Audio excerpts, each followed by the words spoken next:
સુરતથી મહત્વના સમાચાર જ્યાં સુરતમાં નકલી ઘી બનાવતી ફેક્ટરી ઝડપાઈ। સચિન જીઆઈડીસીમાં એસઓજી અને આરોગ્ય વિભાગે દરોડાની કામગીરી હાથ ધરી।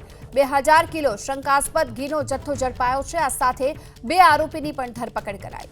આરોપીઓ સસ્તા ભાવે નકલી ઘી વેચતા ઝુંપડપટ્ટી વિસ્તારમાં આવેલી કિરાણાની દુકાનમાં નકલી ઘી વેચતા હતા અને હાઈવે પરના હોટેલ અને ધાબામાં આ ઘી સપ્લાય કરતા હોવાની પણ વિગતો।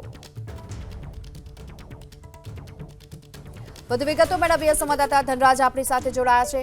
ધનરાજ, જે નકલી ઘી બનાવવાનું આખો જે કૌભાંડ સામે આવ્યું છે, આખી આ ફેક્ટરી ઝડપાઈ છે, કેવી રીતે અહીં ઘી બનાવવામાં આવતું હતું અને હાલ શું કાર્યવાહી કરી છે પોલીસે?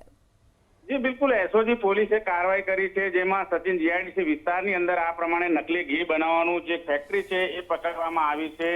પોલીસે કાર્યવાહી કરીને અત્યારે હાલ વધુ તપાસ હાથ ધરી છે। માહિતી મળી રહી છે તે મુજબ સુરતના ઓપરેશન સુધી અંતર્ગત અત્યારે હાલ રેડ કરવામાં આવી હતી, ત્યારે સુરત શહેરમાં ડુપ્લિકેટ ઘીનું વેચાણ થતું હોવાની માહિતી આપવામાં આવી હતી। ત્યારે એ બાબતને લઈને પોલીસ કમિશનર અનુપમસિંહ ગેહલોતના માર્ગદર્શન હેઠળ એસઓજી પોલીસ દ્વારા સચિન જીઆઈડીસી વિસ્તારની અંદર અત્યારે હાલ રેડ પાડવામાં આવી હતી।